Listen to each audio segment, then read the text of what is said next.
Shabbat Shalom. Today is a special Shabbat, and special Shabbatot means we have special Haftorah.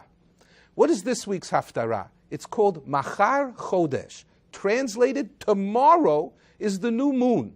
So when Rosh Chodesh falls out on Sundays or Sunday and Monday, we read this Haftorah. Why? Because there's a connection. You'll hear in the Haftorah, they're talking about Rosh Chodesh, or the new month. They actually use the phrase Machar Chodesh.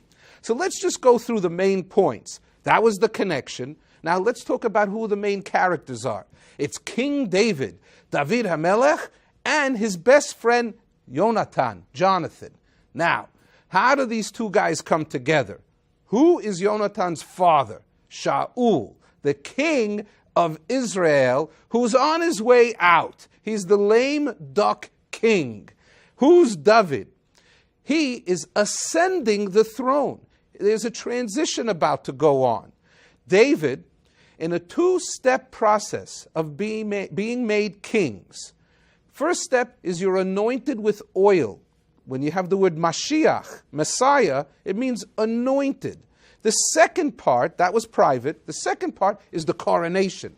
That is when you take the man that is to be king out in public, and he is accepted globally amongst the nation as the leader. So King David is in this between period that Samuel the prophet has anointed him, and Shmuel has already told Shaul, yes, the name sounds similar, Shmuel the prophet already told Saul the king, Chalas, you're finished. You're on your way out. Now, can you imagine this? This ex-king's son is now the future King David's best friend, BFF. And guess who David HaMelech is married to? Shaul's daughter, Michal. So you have this very interesting matrix in the family connection. Okay, story happens in Jerusalem, in Yerushalayim, about 3,000 years ago. Let's hear what happened. Shaul the king, Saul the king, is trying to kill David. Why? Because he still wants to be the king. He doesn't want to give up the throne. Next, Shaul has a Rosh Chodesh party. This is why you read it on the Shabbat before Rosh Chodesh. And what's happening is that David would sit next to Shaul at the parties, the Rosh Chodesh parties. Now, David walks up to Jonathan and says, Jonathan, my best friend, your father is trying to kill me. What did I do wrong? Jonathan says, you know what? Let me go to this party. You don't come the first day.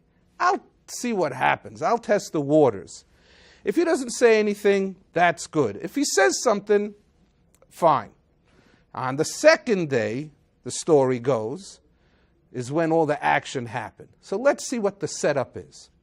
If you read before the Haftorah starts, King David, Jonathan are out in the field. There's this big rock. Some say the Evan Hazochelet. What about it? They said, listen, Jonathan says to David, I'm going to go inside to the party. If my father's really angry at you, I'm going to come out here, and I have 3 arrows, and I'm going to shoot the arrow at the rock. Like you have tennis with a ball boy, there's also tennis, there's arrow boys. And they made up this game. If Saul is not angry at David, Jonathan would come out and shoot the arrow short. And he would say to the boy, come in, meaning it's not going to hit the rock. Which also meant to David, who would be hiding behind the rock, he too could come in and it was safe. If Jonathan comes out, takes the arrow and shoots for the fences, shooting it far, then he would be saying to the boy to retrieve the arrows, go far, run. That was the symbol, the game, the connection they made so that David could hide behind the rock so Shaul wouldn't see him. The day comes, the second day of Rosh Chodesh comes, and the big Rosh Chodesh party in Jerusalem. If you've ever been there, Ir David, Eilat Mazar says she found a palace. They would be sitting in the palace, Rosh Chodesh party. Today, like every Shabbat, Friday night, you make a big celebration. It was a Yom Tov in those days, Rosh Chodesh. Every month they celebrated it like it was celebrated like Shabbat. It was a holy day. They didn't work the way that they would work during the 6 days of the week. Now, the Rosh Chodesh party is going on. First day, Shaul doesn't say anything about David missing. Second day, he asks his son, and he says to him, hey, where's this Ben Yishai? Where is this son of Yishai? And Yonasan says to his father, Dad, David asked me if he could go to his family's Rosh Chodesh party, and I gave him permission. He's a prince, right? The son of the king. I gave him permission. How did that sit with Shaul? Whoa! Explosion! He yells at him. He says to him, you are no son of mine. Your mother was not faithful to me because nobody from my loins would ever have done what you just did. You're not my son. Your mother is not faithful. She must have slept with some other guy because this couldn't come from me. He takes his spear and he throws it at the wall where Yonasan was sitting. He's furious. He blows his stack. He's having an emotional hijacking.